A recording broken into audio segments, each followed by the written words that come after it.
पड़ोसी मुल्क बांग्लादेश से एक ऐसी खबर आई है जिसने दक्षिण एशिया की सियासत में हलचल पैदा कर दी है। करीब 35 साल बाद बांग्लादेश के इतिहास में एक बहुत बड़ा बदलाव हुआ है। बांग्लादेश नेशनलिस्ट पार्टी यानी बीएनपी के नेतृत्व वाले गठबंधन ने चुनाव में 210 सीटों पर ऐतिहासिक जीत दर्ज की है। इस जीत के साथ ही पार्टी अध्यक्ष तारिक रहमान के प्रधानमंत्री बनने का रास्ता बिल्कुल साफ हो गया है।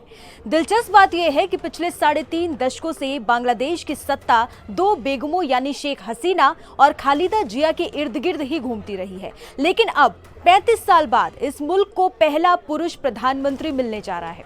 लेकिन सवाल सिर्फ एक नए प्रधानमंत्री का नहीं है, सवाल उस बड़े बदलाव का है जिसे वोटिंग के साथ साथ एक जनमत संग्रह के जरिए मंजूरी दी गई है। नमस्कार, मेरा नाम है अनुषी गुप्ता और आप देख रहे हैं एनडीटीवी इंडिया।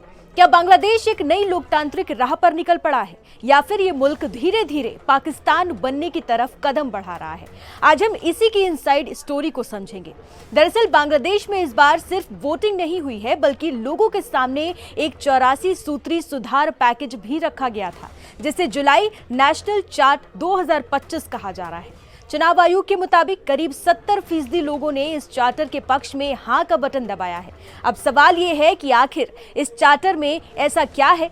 दरअसल अगस्त 2024 में छात्रों के नेतृत्व में जो विद्रोह हुआ था, जिसके बाद शेख हसीना को देश छोड़कर भागना पड़ा, उसी विद्रोह की कोख से ये चार्टर निकला है। इसमें प्रस्ताव दिया गया है कि अब बांग्लादेश में कोई भी प्रधानमंत्री 2 कार्यकाल से ज्यादा सत्ता में नहीं रह सकेगा। इसके अलावा सत्ता के केंद्रीकरण को रोकने के लिए एक नए ऊपरी सदन यानी ऊपर हाउस के गठन की बात भी कही जा रही है, और इसके साथ ही न्यायपालिका को राजनीति से मुक्त करने और महिलाओं की भागीदारी बढ़ाने जैसे कई क्रांतिकारी वादे किए गए हैं। लेकिन इस चार्टर की सबसे बड़ी और विवादित बात है राष्ट्रपति की शक्तियों को बढ़ाना।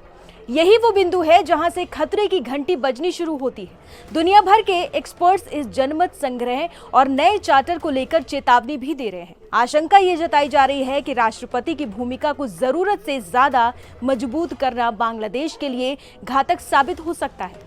इतिहास गवाह है कि पाकिस्तान में जब जब तानाशाहों ने सत्ता संभाली, उन्होंने राष्ट्रपति की शक्तियों को मजबूत किया है। जनरल परवेज मुशर्रफ इसका सबसे बड़ा उदाहरण है, जिन्होंने राष्ट्रपति बनते ही पूरी लोकतांत्रिक व्यवस्था को हाशिए पर धकेल दिया था। क्या तारिक रहमान के नेतृत्व में बांग्लादेश भी उसी रास्ते पर जा रहा है? संविधान विशेषज्ञों का कहना है कि ये सुधार फांसीवादी शासन को रोकने के नाम पर लाए जा रहे हैं, लेकिन हकीकत में ये सत्ता को एक अलग तरीके से केंद्रित करने की कोशिश भी हो सकती है। अगर ऐसा हुआ तो बांग्लादेश के हालात पाकिस्तान जैसे हो जाएंगे, जहां सेना और रसूखदार लोग पर्दे के पीछे से सरकार चलाते हैं। और सबसे बड़ी चिंता बांग्लादेश के बुनियादी अस्तित्व को लेकर है।